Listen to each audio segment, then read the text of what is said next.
friends. I joined JNU in 1973 as a member of the faculty. That was 46 years ago. I have seen in my time many student strikes, but of course this strike is quite unique because all previous strikes had been on issues having to do with students' life in JNU.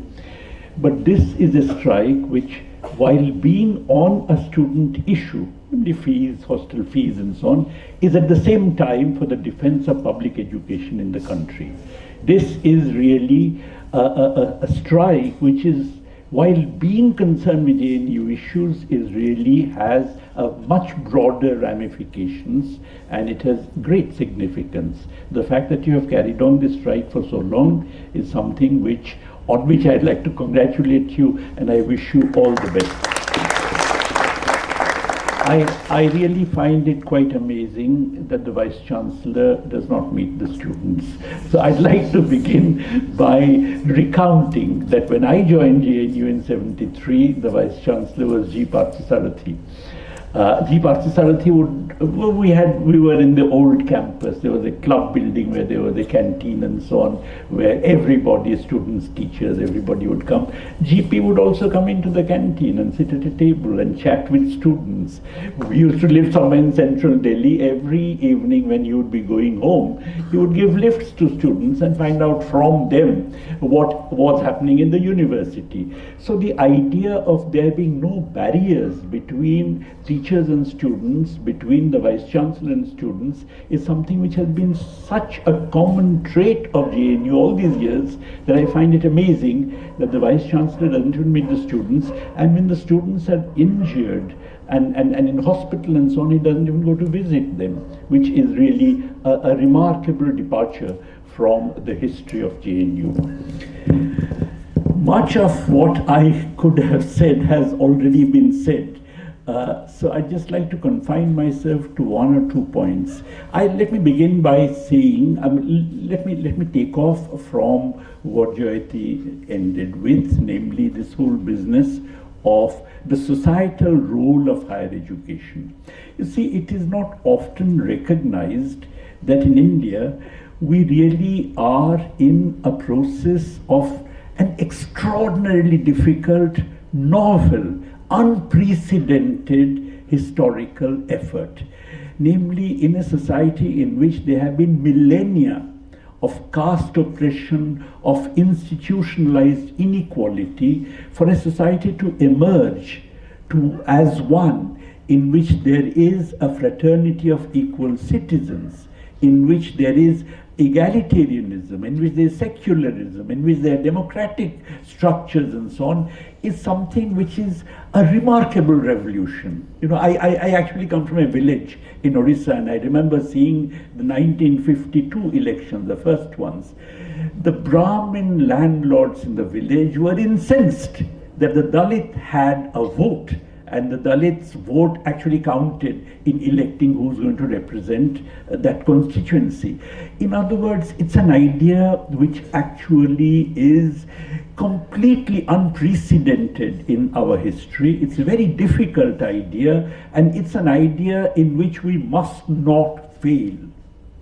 And if you are going to do that, then education has a very important role in at least two ways. One, of course, is that education must be universal. If it is the case you're going to have a fraternity of equal citizens, then you must have a fraternity of equals in every university. You cannot really have universities only for the elites, universities only for the well-to-do, universities only for the upper caste children. Universities must in fact have the entire cross-section of society that actually gets reflected in its intake, in its faculty, in its student composition, and so on. And for that, of course, you have to have education which is not only public, but education that actually must be free. People have said in the past, Deepa said quite rightly, that look, I mean, you cannot have this exclusion, particularly of women students. But for any young male or female adult to really be dependent upon parents for your fees is against dignity. that actually should not be allowed to happen.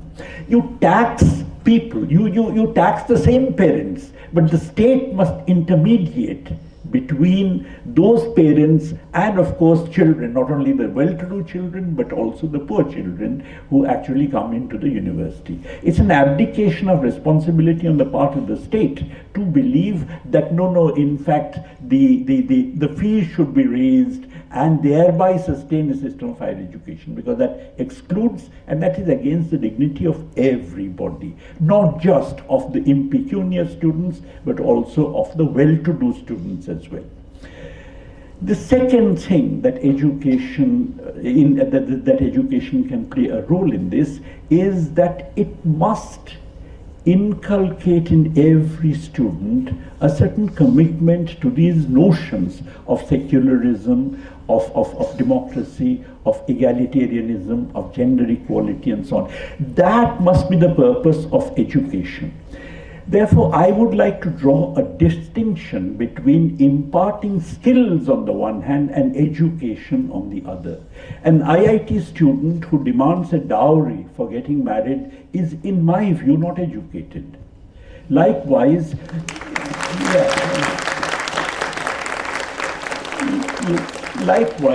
an IIM student who, for instance, says that the Dalit is somehow inferior is, in my view, not educated.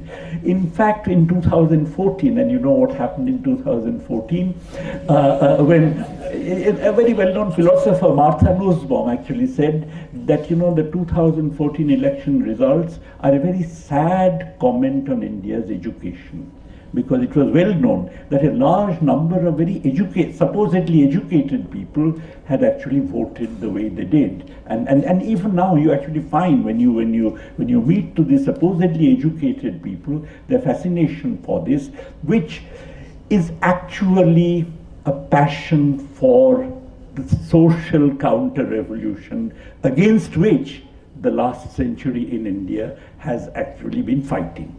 So really they want to somewhere put the clock back. And you know, in a sense it is self-justifying, because you are in a privileged position. You don't want to acknowledge that your privileged position is because of your background, because of your caste background, because of your class background. You want to say that, you know, I'm in a privileged position because I'm talented. And the chap who is not in such a position cannot be talented. So it is actually a comment, sad comment on our state of education, that it actually produces such thinking. Now, from this, it would follow that at least three kinds of tendencies, which are all in that NEP that you had been put up, you know, which are all reflected in the NEP, are fundamentally inimical to the kind of education that new India, this conception of new India requires. One is commoditization. Pradeep talked about it. Commoditization produces completely self-absorbed, self-centered individuals whose sole obsession is with the amount of value that has been added to what they command on the market because of the education. They see education essentially as an input for their being able to command a larger value on the market, a larger amount of money on the market. By the way, when you find in newspapers that, you know, an IIT graduate has got a job with 1.5 crores of rupees, and that is somehow supposed to be a very laudable thing, that is the kind of thing which is getting reflected. And that is commoditization of education. And that commoditization of education is something which is also reflected in views like the following, that look, if you are going to command at the end of this period of education so much money on the market, why shouldn't you pay higher fees? Why shouldn't you pay higher hostel fees? After all, you are going to get a salary of so much at the end of it, then you may as well pay for it. So this is the commoditization of education. Deepa is absolutely right that many people, I've come across many people with whom I've argued, who say that, okay, you know, what you are talking about, poor students and so on, is fine, but then what about the well-to-do students? You know, why shouldn't there be differential fees where the well-to-do students pay more and the poor students pay less? this. No university can survive with a collegial atmosphere in which there are differential fees. You cannot have a situation in which different students in the university are treated differently. And that is destructive of all collegiality, all fraternal feelings among students and so on. So that is simply out. Therefore, there has to be common fees, and those common fees, ideally in my view, have to be zero. In other words, it should be free. The second feature which is inimical in an education system to the kind of India that our constitution visualizes, our anti-colonial struggle visualized, is what I would call, homogenization, in the sense that, if you have a university in India, that university in India rooted in a particular society must not be a clone of Harvard or Cambridge or Oxford. Okay.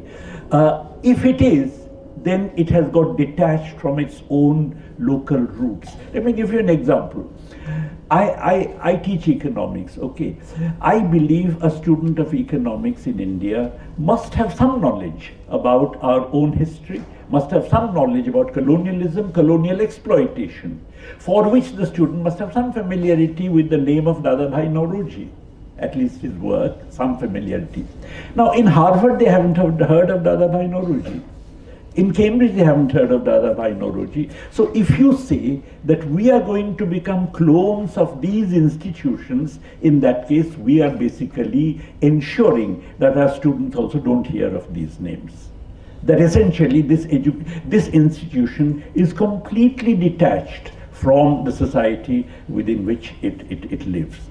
And the third feature, which I think is equally dangerous from the point of view of education, is, let's say, an instrumentalization of education. Like you look at the NEP, the new education policy, they talk about preparing students for a $10 trillion economy.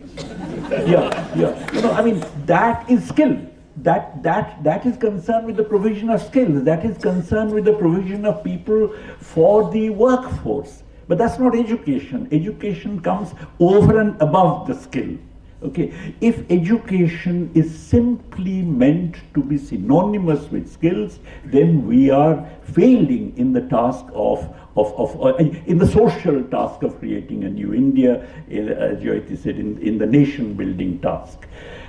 But on the other hand, you look at NEP and so on, they are all talking about $10 trillion economy, $5 trillion economy, and such like. And in fact, that is where JNU itself is being now made to go. You have all kinds of institutes of management, I'm told, which have come up, and such like. You have fee hikes and so on. Now, from this, I would say that if JNU is to, or if higher education has to fulfill its social role, it must be, of course, public education predominantly. There can be scope for philanthropic institutions, but philanthropic institutions must have fees being regulated, because a lot of the philanthropic institutions are institutions which are then, effectively privatized, commoditized educational institution with a fig leaf of philanthropy. There has been no effort to control fees. The only effort which was made was in Kerala at one point, but in fact it got struck down by the courts. There has been no effort to control fees in private institutions, including philanthropic institutions. So it has to be fundamentally public education, and philanthropic institutions, if they can be controlled, and it has to be free, and it is something which must, at the same time, I talked about instrumentalization of education, that education must be for something.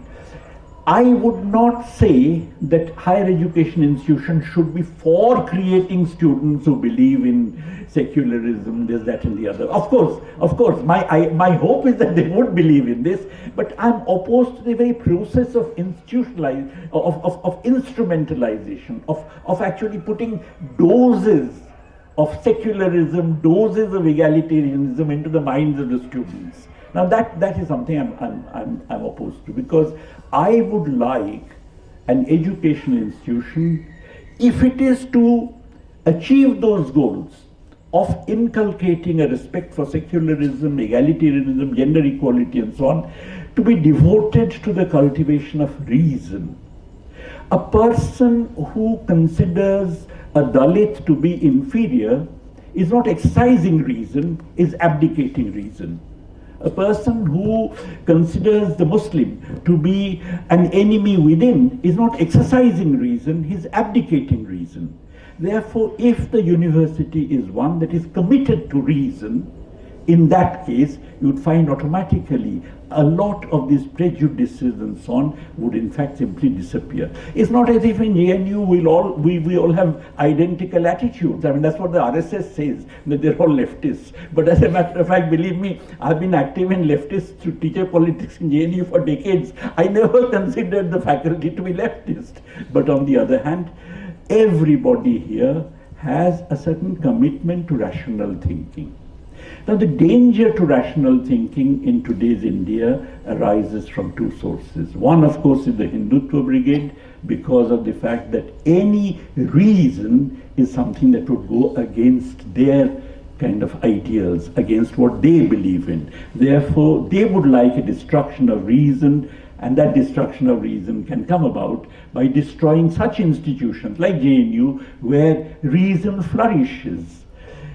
The other is, of course, from the corporate financial kind of elite, which would like universities to be turned into places where you produce essentially skills, produce people who are for employment by multinational corporations and so on. So the danger to higher education arises from both these sources. And it's not very surprising that a government that relies on both these kind of props to sustain itself is now engaged in an attack on JNU and also in a process of destruction of reason. I think against that, the fight which you are carrying out is something which is extremely important. I congratulate you again for this, and I wish you all the success. Thank you.